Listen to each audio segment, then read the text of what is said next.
नमस्कार साथियों, मैं प्रशांत परमार। आज आपका फिर से स्वागत है हमारे यूट्यूब चैनल में। जैसा कि हमने प्रीवियस लेक्चर्स में ज्योग्राफी के 3 चैप्टर्स को कंप्लीट किया, जिसमें फर्स्ट ऑफ ऑल था आपका resource and development, second chapter था wildlife, forest and wildlife, और थर्ड चैप्टर था वाटर रिसोर्स को। तो इन तीनों चैप्टर्स को हमने एनसीईआरटी के अकॉर्डिंग बहुत अच्छे से कवर किया है और बहुत डीपली या फिर गुणवत्तापूर्ण तरीके से कवर किया। आज हम ज्योग्राफी का 4th चैप्टर बेसिकली एग्रीकल्चर यानी कि भारतीय कृषि को कंप्लीट करेंगे, और मैं प्रयास करूंगा कि 2 पार्ट्स में, यानी कि आज आपका जो पार्ट 1 होगा और पार्ट 2 में इस चैप्टर को अच्छे से गुणवत्तापूर्ण तरीके से रिकवर करूंगा। तो आज पार्ट फर्स्ट में हम देखेंगे कि एग्रीकल्चर क्या है, एग्रीकल्चर के अंदर कौन कौन सी एक्टिविटीज आती हैं, और भारत में जो एग्रीकल्चर का जो पैटर्न है उन सारी चीज़ों को कवर करेंगे। और फिर हम एग्रीकल्चर का पैटर्न के हिसाब से जो प्रमुख क्रॉप्स होंगी, प्रमुख फसलें होंगी, उन सभी का जो प्रकार होगा वो हम नेक्स्ट लेक्चर में कंप्लीट करेंगे। तो फर्स्ट ऑफ ऑल हम समझते हैं कि भारतीय कृषि यानी कि हमारे एग्रीकल्चर का जो चैप्टर है उसको कंप्लीट करते हैं। तो फर्स्ट ऑफ ऑल हम लिखते हैं चैप्टर का नेम,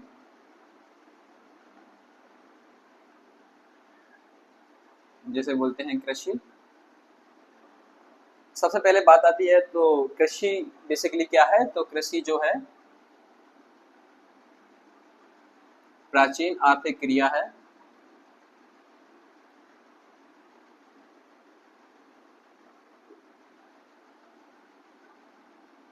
जिसके माध्यम से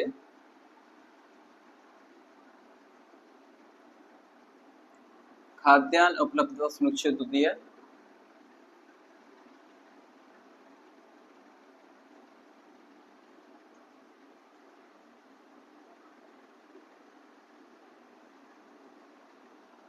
तो बेसिकली ये थी एक कृषि की एक कॉमन सी परिभाषा कि कृषि प्राचीन आर्थिक क्रिया है जिसके माध्यम से खाद्यान्न उपलब्ध सुनिश्चित होती है। तो बेसिकली बात आती है कि कृषि में कौन कौन सी गतियां हैं जो संपूर्ण कृषि को जो एक रूप देती हैं, यानी कि एग्रीकल्चर। तो फर्स्ट ऑफ ऑल इसमें शामिल होती है खेती, जिसे हम बोलते हैं कल्टीवेशन। सेकंड है आपका पशुचारण, जिसे हम बोलते हैं कैटल रियरिंग। और एक है आपका मछली पालन,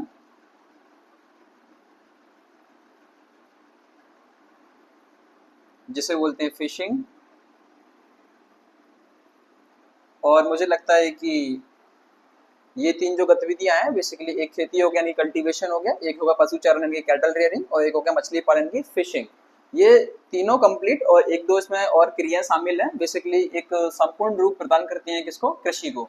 तो एग्रीकल्चर बेसिकली खेती करना ही नहीं है, एग्रीकल्चर यानी कृषि का जो संपूर्ण रूप है वो है खेती करना, पशुचारण करना और मछली पालन करना।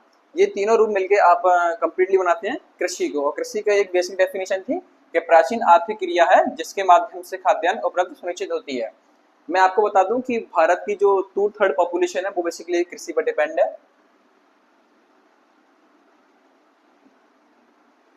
भारत की 2/3 आबादी कृषि कार्यों पर निर्भर है।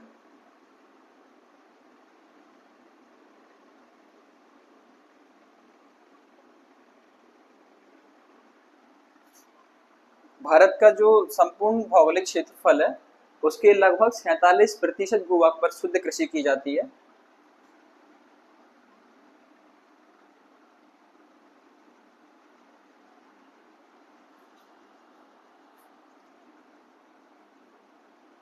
भारत का संपूर्ण भौगोलिक क्षेत्रफल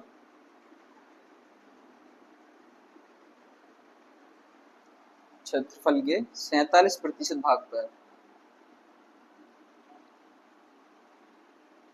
कृषि की जाती है।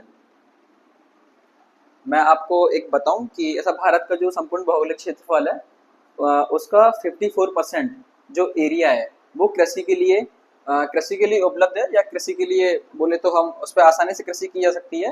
परंतु कुछ भौगोलिक विविधताएं या फिर जलवायु परिवर्तन के कारण 54% जो एरिया है उसे प्रॉपर कृषि करने में असमर्थ होने के कारण हमारा जो शुद्ध कृषि क्षेत्र है भारत का वो केवल 47% है।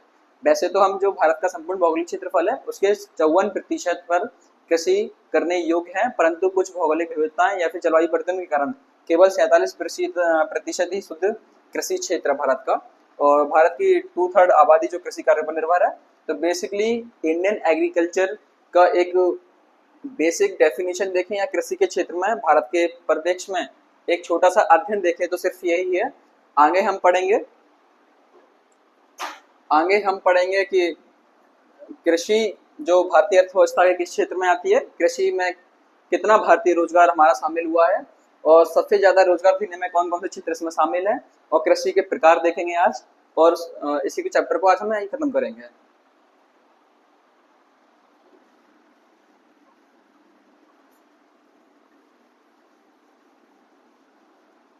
ये थी संपूर्ण भौगोलिक क्षेत्रफल का जो 47% था एग्रीकल्चर के लिए। अगर हम रोजगार की बात करें,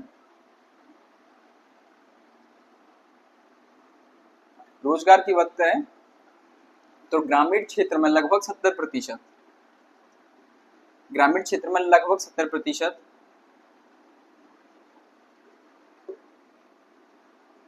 रोजगार से जुड़ा हुआ है। ग्रामीण क्षेत्र में 70% जो लोग हैं वो डायरेक्ट या फिर इनडायरेक्टली कृषि से जुड़े हुए हैं। अगर शहरी क्षेत्र की बात करें तो ये प्रतिशत लगभग 30% या फिर 30 से 25% के आसपास निकल के आएगा।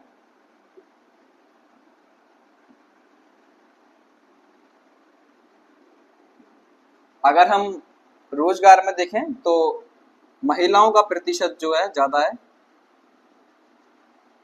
महिलाओं का प्रतिशत लगभग 34% है, बाकी का 46 पुरुष। यह है एक कॉमन सी बात भारतीय कृषि के संदर्भ में। जैसा कि हमने कृषि की डेफिनेशन देखी, क्या कृषि के बारे में हो सकता है, भारत का भौगोलिक क्षेत्रफल देखा जिसमें कृषि के लिए उपजाऊ जमीन है। अगर रोजगार की बात करें तो 70% लोग ग्रामीण क्षेत्र से रोजगार के साधन उपलब्ध करते हैं और 30 से 25% जो लोग हैं बेसिकली शहरी क्षेत्र से कृषि में डायरेक्टली और इनडायरेक्टली संलग्न है। अगर रोजगार की बात करें तो महिलाओं का जो प्रतिशत है या महिलाओं की भागीदारी है भारतीय कृषि में, तो वो है 53 से 54% जो नई डाटा के अनुसार है, और पुरुषों की भागीदारी है बेसिकली 46%। तो ये था एक बेसिक सा कॉमन स्ट्रक्चर इंडियन एग्रीकल्चर या कृषि के बारे में, जो हमें छोटी मोटी विशेषताओं के बारे में बताता है भारतीय कृषि के बारे में। अब हम इसके प्रकार पढ़ेंगे और हम इसके प्रकार को अच्छे से या फिर विस्तृत रूप से हम इसके अध्ययन करेंगे।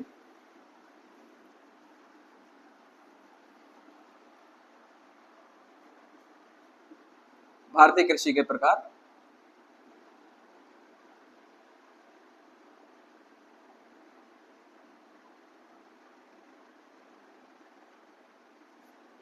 अगर हम सबसे प्राचीन या पहले प्रकार के बारे में बात करेंगे तो पहला है निर्वाह कृषि, दूसरा होगा गहन कृषि, तीसरा होगा आपका मिश्रित कृषि,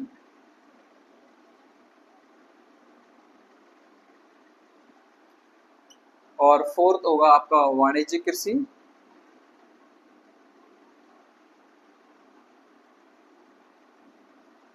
और फिफ्थ है हमारा बागानी कृषि, और सबसे लास्ट होगा हमारा जैविक कृषि, जिस पर भारत सरकार और कई सारे संगठन बड़े प्रयोग से बल दे रहे हैं। तो यह है बेसिकली भारतीय कृषि के संदर्भ में उनके प्रकार, जिसमें एक है निर्वाह कृषि, एक है गहन कृषि, मिश्रित कृषि, वाणिज्यिक कृषि, बागानी कृषि और जैविक कृषि। अब हम इन प्रकारों को एक एक करके अच्छे से गुणवत्तापूर्ण तरीके से इनको कंप्लीट करेंगे और फिर आज का जो पार्ट फर्स्ट है हम यही फिनिश करेंगे। लेक्चर ज़्यादा बड़े ना हो पाए, आप लोग बोर ना हो पाओ, इस वजह से मैं थोड़ा सा जल्दी या फिर वीडियोस को थोड़ा छोटे से या कम टाइम में रिकॉर्ड करने की कोशिश करता हूँ, ताकि आपको कम समय में या फिर आपका टाइम वेस्ट ना हो और आपको ज़्यादा से ज़्यादा जानकारी मिल जाए। और सेकंड पार्ट में हम इस चैप्टर को खत्म करेंगे। तो फर्स्ट ऑफ ऑल हम इसका जो प्रकार प्राचीन निर्वाह कृषि। अब प्राचीन निर्वाह कृषि क्या है? तो प्राचीन निर्वाह कृषि कृषि का एक ऐसा प्रकार है जो प्राचीन भारतीय समाज में या परंपरागत रूप से भारतीय किसानों द्वारा या फिर आदिम जनजाति के लोगों द्वारा एक खाली पड़े क्षेत्र में या फिर कुछ थोड़े बहुत यहाँ पेड़ पौधे पाए जाते हैं, उनमें सामान्यतः आग लगाकर या फिर उनको साफ कर कर खेती करने की जो परंपरा है उनकी या फिर जो विधि है वो बेसिकली प्राचीन निर्वाह कृषि कही जाती है। जो भी किसान होते हैं वो खाली पड़े क्षेत्र को या फिर छोटे से क्षेत्र को साफ करके उसमें जो परंपरागत रूप से अनाज की बुवाई कर रहे हैं या फिर खेती कर रहे हैं, उसी रूप को हम बेसिकली प्राचीन निर्वाह कृषि कहते हैं। तो इसमें क्या होता है, सामान्यतः खाली पड़े क्षेत्र को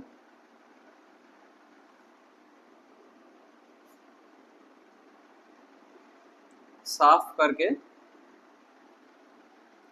बुवाई की जाती है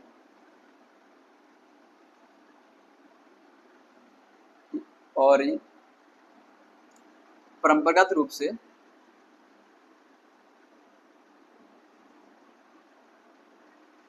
गेहूं परंपरागत रूप से गेहूं, जौ, चावल या फिर सरसों, सरसों नहीं, बाजरा सामान्यतः इनकी फसल की जाती है।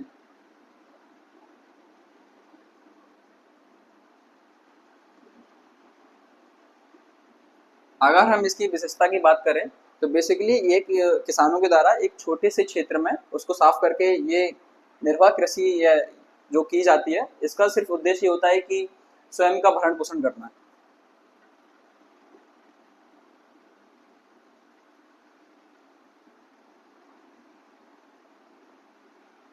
इसका सिर्फ उद्देश्य इतना ही होता है कि छोटे क्षेत्र में किसी भी प्रकार से खेती करके जिसमें गेहूं, चावल या फिर बाजरा का सिर्फ इतना उत्पादन किया जाए कि खुद का और खुद के परिवार का भरण पोषण हो सके। तो बेसिकली इसका एक सबसे अच्छी विशेषता है कि स्वयं का भरण पोषण हो सके।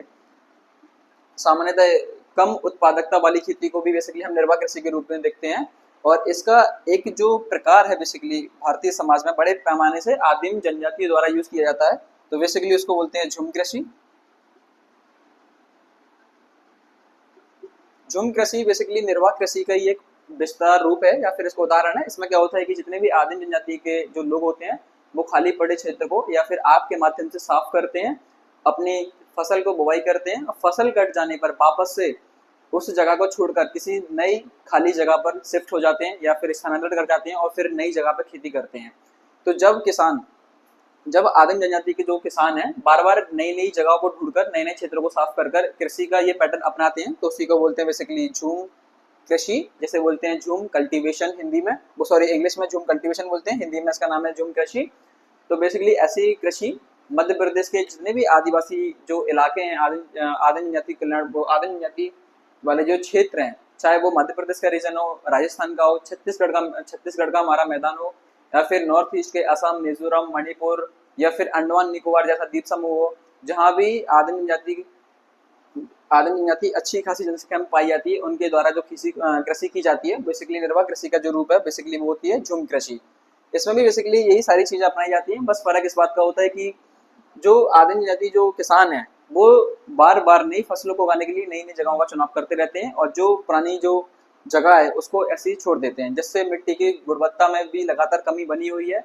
और डिफॉरेस्टेशन की समस्या यानी कि नई जगह चुनना, वापस से पेड़ पौधों को काटना या फिर किसी प्रकार से आग लगाकर उनको साफ करना, तो बड़े पैमाने पर निर्वनीकरण की समस्या को सामने देखने को मिल रही है। बट ठीक है, अभी फिलहाल के लिए हमें इतना समझना है कि झूम कृषि किन किन क्षेत्रों में की जाती है। तो छत्तीसगढ़ का हो गया है, छत्तीसगढ़ हो गया। अंडमान निकोबार में इस कृषि को कहते हैं दीपा, दीपा के नाम से जानी जाती है। और असम, मेघालय, मिजोरम में ये कृषि जानी जाती है झूम कृषि के नाम से। मणिपुर, नागालैंड, मणिपुर नागालैंड में ये नाम दहिया के नाम से जानी जाती है कृषि।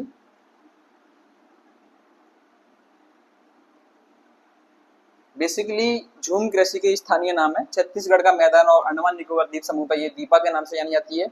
आसाम, मेघालय, मिजोरम में ये झूम कृषि के नाम से जानी जाती है, जो बेसिकली इसका नाम भी है झूम कृषि। मणिपुर और नागालैंड जैसे क्षेत्रों में धैया के नाम से जानी जाती है। इंग्लिश में बोलते हैं इसको झूम कल्टीवेशन, जो बेसिकली एक निर्वाह कृषि का प्रकार है।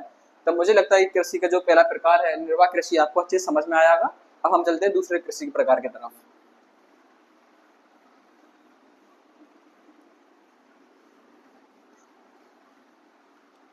दूसरा है गहन कृषि।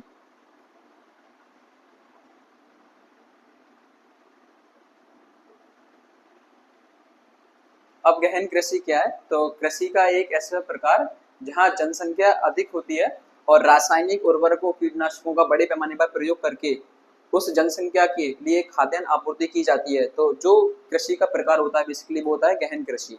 तो गहन कृषि में क्या होता है बेसिकली जनसंख्या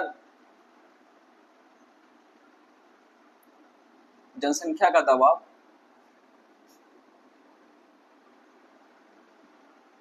देखने को मिलता है।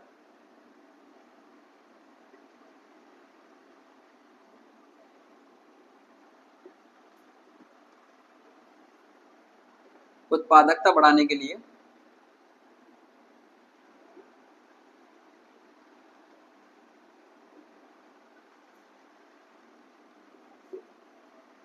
बड़े पैमाने पर रासायनिक उर्वरक और कीटनाशकों का प्रयोग किया जाता है।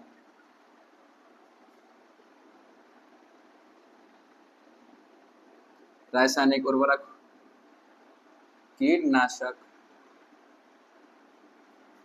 खरपतवारनाशी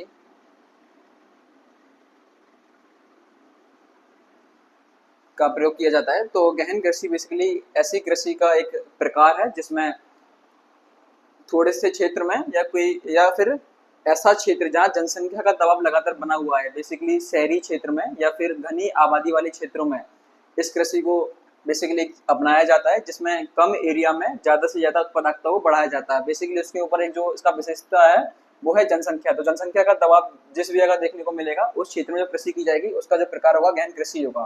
तो जनसंख्या का दबाव देखने को मिलता है। दूसरा, उत्पादकता बढ़ाने के लिए बड़े पैमाने पर रासायनिक उर्वरक, कीटनाशक और खरपतवारनाशी का प्रयोग लगातार रहता है ताकि कम क्षेत्र में ज्यादा से ज्यादा उत्पादकता को बढ़ाया जा सके और बढ़ती हुई जनसंख्या या फिर जनसंख्या का कृषि के क्षेत्र पर जो दबाव है उसको पूरा या फिर उसको मिटाया जा सके। बेसिकली इसमें जो कृषि की जाती है बेसिकली इसमें भी हमारे सामने फसलें गेहूं, चावल, मक्का, मोटे अनाज जिसमें आपके जौ, बाजरा, राई आदि फसलें आती हैं। तो गेहूं, चावल, मक्का, मोटे अनाज, सरसों इत्यादि आदि फसलों को उपजाने की विधियों को अपनाया जाता है। तो मुझे लगता है कि गहन कृषि के मामले में यही सही है। और गहन कृषि की एक विशेषता और है कि इसमें वर्ष में कई सारे फसल चक्रों को अपनाया जाता है। बेसिकली फसल चक्र में क्या है कि रबी की फसल, खरीफ की फसल और है जायद फसलें।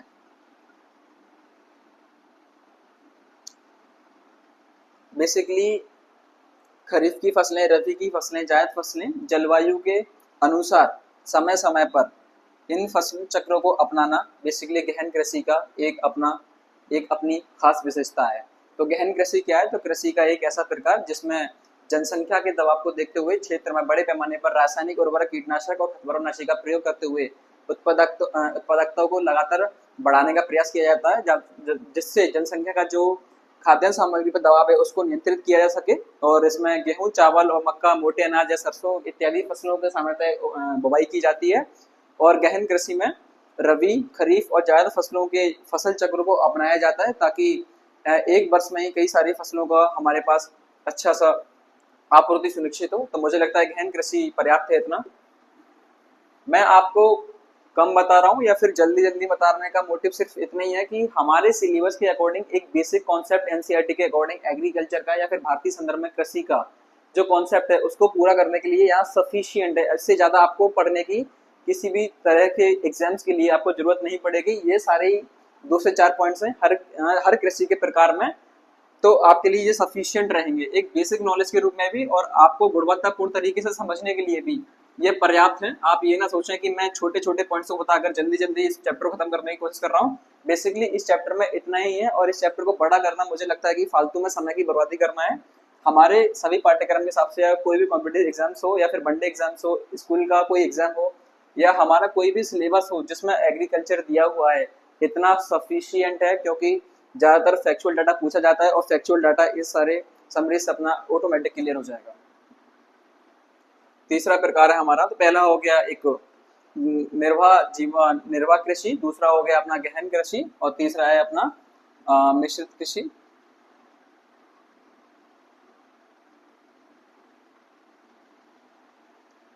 मिश्रित कृषि कृषि का एक प्रकार ऐसा है जिसमें देखो खेतों में खेती के साथ साथ में पशुचारण करना और मछली पालन करना है। जब ये तीनों क्रियाएं एक साथ में की जाती हैं तो उसी को बोलते हैं मिश्रित कृषि। खेती करना, दूसरा पशुचारण करना,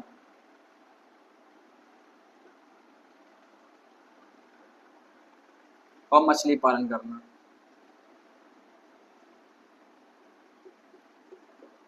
खेती करते हैं बेसिकली अनाज की, अनाज उत्पादन। इसमें बेसिकली हमें डेयरी प्रोडक्ट मिलेंगे, दूध, दही, पनीर, ये सारी चीजें। और मछली पालन में जो बेसिकली हमें मछलियों का उत्पादन देखने को मिलता है, जो मछली बाजार के माध्यम से कई सारी मछलियों को या नॉन वेजिटेरियंस फूड को बढ़ावा देती है। तो खेती करना, पशुचारण करना और मछली पालन करना का जो सम्मिलित रूप है, ये तीनों क्रियाएं जब सब एक साथ में होती हैं तो उसी का फॉर्म है मिश्रित कृषि। बेसिकली इतना ही है। मिश्रित कृषि करने का मतलब खेती करना, साथ साथ पशुचारण करना, साथ साथ मछली पालन करना। जब तीनों क्रियाएं एक साथ में की जाती हैं तो उसी को बोलते हैं मिश्रित कृषि। बेसिकली ये कॉन्सेप्ट छोटा सा है और सिंपल भी है। अब आते हैं फोर्थ पे, जैसे बोलते हैं वाणिज्यिक कृषि।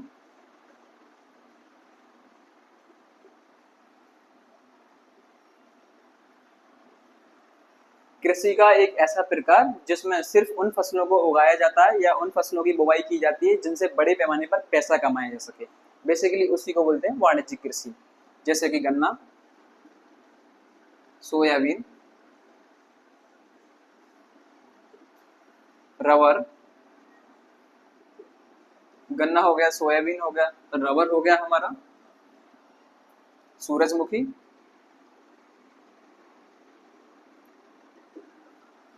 सूरजमुखी हो गया, गन्ना हो गया, सोयाबीन, रबर, सूरजमुखी, रेशे वाली फसलें,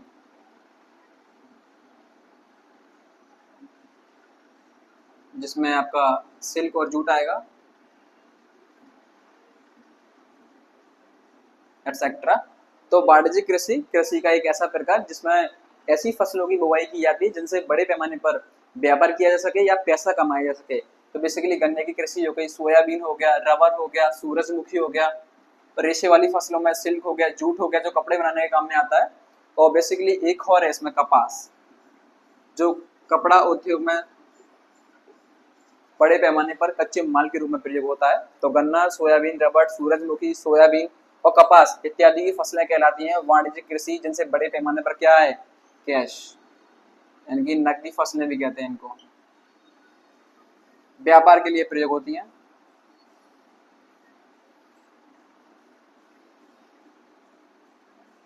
तो इन्हीं फसलों को हम कहते हैं वाणिज्यिक कृषि। सिर्फ इतना।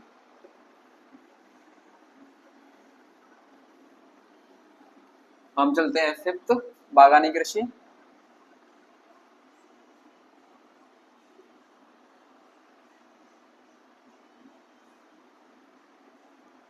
बागानी कृषि कृषि का एक ऐसा प्रकार जिसमें एक बड़े क्षेत्र में बड़े पैमाने पर श्रम द्वारा पौधों की बुवाई करके या फिर रोपण विधि के द्वारा बड़े पैमाने पर फसल की जाती है। इसी विधि को कहते हैं हम बागानी कृषि।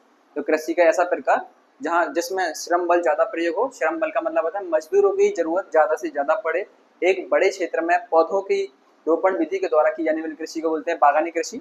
तो आपने आसाम और मेघालय या फिर नॉर्थ ईस्ट के राज्य में चाय के बागान देखे होंगे। केरल, कर्नाटक या फिर वेस्टर्न घाट पे, पश्चिमी घाट पर आपने कॉफी के बागान देखे होंगे। तो जब ये बागानों की कृषि बड़े क्षेत्र में की जाती है, बेसिकली वो सब बागानी कृषि में आती है। तो चाय, कॉफी, चाय हो गया, कॉफी हो गया, मसाले, मसालों की खेती, फलों की खेती, सब्जियां आदि फसलों की खेती बेसिकली बागानी कृषि कहलाती है। इसकी खास बात यह है कि बड़े क्षेत्र का एक बड़े क्षेत्र का इस्तेमाल किया जाता है इसमें, या फिर बड़े क्षेत्र की आवश्यकता होती है।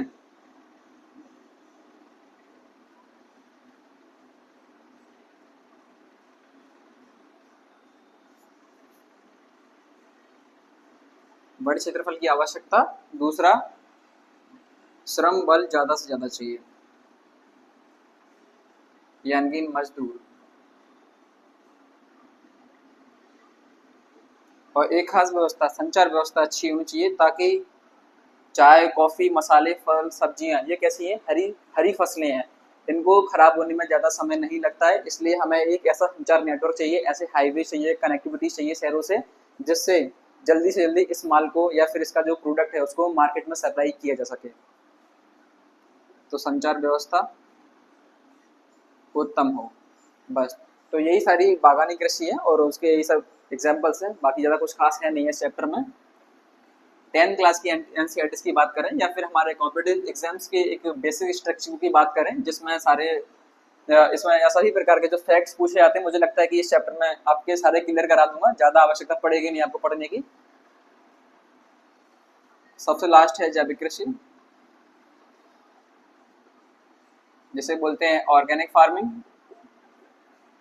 कृषि का एक ऐसा प्रकार जिसमें रासायनिक उर्वरक, रासायनिक कीटनाशक और रासायनिक खरपतवारनाशी का प्रयोग किए बिना घरेलू अपशिष्ट, गोबर खाद, पेड़ पौधों के सड़े गले अंश या उनके पत्तियों का इस्तेमाल करके या फिर जैविक खाद का प्रयोग करके की जाने वाली कृषि बेसिकली कहलाती है आपकी जैविक कृषि। तो कृषि का एक ऐसा प्रकार जिसमें रासायनिक खाद का, रासायनिक उर्वरक, रासायनिक कीटनाशक और रासायनिक खरपतवारनाशी का प्रयोग नहीं होगा। इसमें से जैविक खाद का प्रयोग होगा, जिसमें आपके पेड़ पौधों के सड़े गले अंश होंगे, घर में जो सब्जियां फल आते हैं उनके घरेलू अपशिष्ट होंगे, और दूसरा गोबर खाद का प्रयोग किया जाएगा। ऐसा इस प्रोडक्ट का या इस खाद्य सामग्री का प्रयोग करके जो कृषि की जाएगी बेसिकली वो होगी आपकी जैविक कृषि। जैविक कृषि को भारत सरकार द्वारा और राज्य सरकारों द्वारा बड़े पैमाने पर बढ़ावा दिया जा रहा है। अगर संपूर्ण जैविक कृषि क्षेत्र देखें तो वो भारत का सिक्किम राज्य है, भारत का एकमात्र राज्य जहां 100% खेती जो है जैविक कृषि की जाती है, और भारत का एकमात्र राज्य ऐसा जहां सबसे ज्यादा उत्पादकता है तो वो है मध्य प्रदेश में। मध्य प्रदेश भारत का एकमात्र ऐसा राज्य जहां जैविक कृषि के द्वारा बड़े पैमाने पर अनाज का उत्पादन किया जा रहा है, और भारत का एकमात्र ऐसा राज्य जहां 100% जो खेती है वो बेसिकली किस पर डिपेंड है? जैविक कृषि पर, तो वो है आपका सिक्किम। तो मुझे लगता है कि कृषि और कृषि की परिभाषा अर्थव्यवस्था कौन से क्षेत्र में है, उसको रोजगार के लेकर भारत में 47% क्षेत्र पर की जाने वाली कृषि के रूप में, उनके फसल के प्रकार के रूप में जो भी आवश्यक जानकारी थी हमारे पार्ट फर्स्ट में आज क्लियर हुई।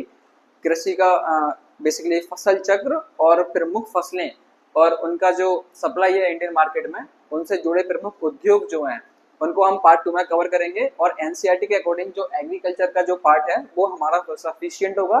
जितने भी वनडे एग्जाम्स होंगे उन सबको ये फैक्ट्स क्लियर होंगे और पर्याप्त रहेंगे। मुझे लगता है कि बेसिक स्ट्रक्चर पूरा करने के लिए मैंने अच्छे से प्रयास किया। आपको जो भी कमी नजर आती है या आपको किसी प्रकार की समस्या का सामना करना पड़ रहा है, आप अपना फीडबैक कमेंट में जरूर दें। Thank you.